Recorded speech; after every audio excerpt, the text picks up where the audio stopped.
What's going on, folks? Welcome to the latest edition of Nintendo Enthusiast Week in Review. It is I, Shawn Long. Kind of a quiet week in the world of Nintendo. Still some stuff to go over though. So, without any further ado, let's jump into this past week's news.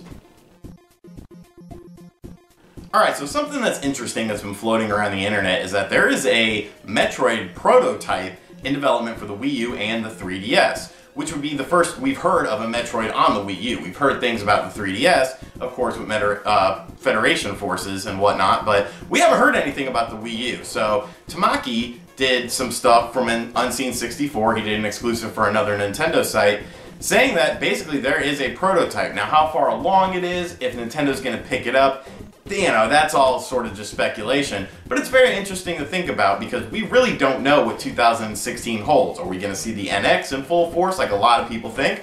Or is Nintendo going to come out and be like, yo, we got a bunch of games coming out for the Wii U this year in a Nintendo Direct? It'll be a very interesting thing because you got to remember, Nintendo is still making good money off of software. With Splatoon at 1.6 million and amiibo flying off the shelf, there's still a lot of money to be made on the Wii U, just maybe not necessarily in console sales. So let me know what you think about it. Do you think that there actually is a Metroid in development, or this is just a overblown rumor? Let me know in the comments below. So the latest NPD numbers came out for July, and Nintendo didn't really have much to talk about. 3DS hardware sales were up 35% over the same 7-month period of last year, and Wii U software sales were up 10%, but that's mostly because of Splatoon. Other than that, we didn't really hear anything from Nintendo, which is to kind of be expected because we don't really know what they're doing with the Wii U and the NX situation. But there was one interesting thing. LEGO Jurassic World was the #1 selling game overall for North America in July. The Xbox 360 version sold the most. But if you look at the numbers, the Wii U version actually outsold the PS4 version. And I know that's not a big deal, and you know, it's kind of grabbing for straws there, but it is interesting to see a third-party game, even though it is LEGO Jurassic Park, do better on the Wii U than on the PS4, considering that, you know, both systems really don't have that many games right now.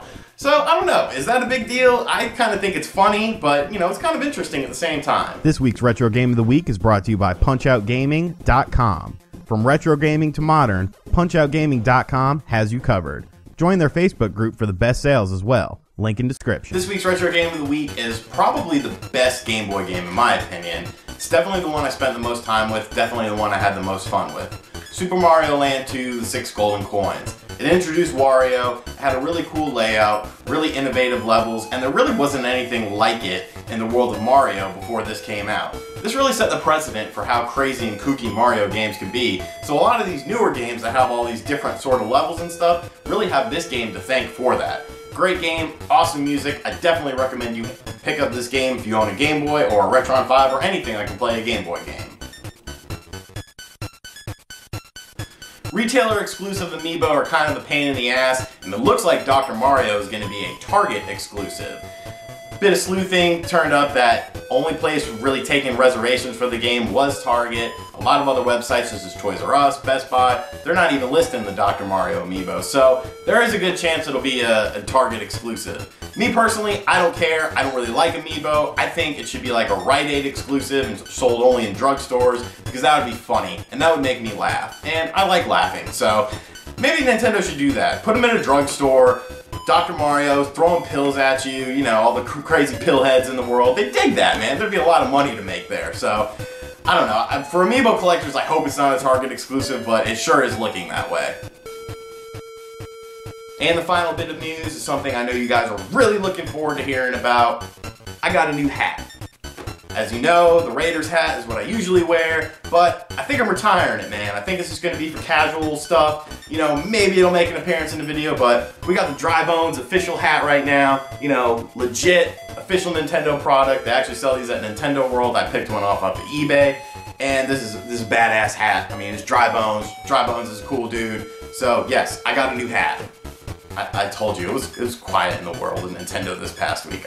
I'm sorry. And that's going to do it for this week's show. Hope you guys enjoyed it. As always, be sure to like the video, leave a comment below. Make sure you subscribe to our channel. We just passed 11,000 subscribers, so we're moving along. Make sure you check out the other videos on the channel. There's a lot of good stuff. I did something on Takeda that was a really in-depth look at him, kind of a serious thing, which you don't really expect from me, and that came out really well. I'll put a link to it in the annotations and in the description box below. And that's about it. I'll see you guys next week. All right, later.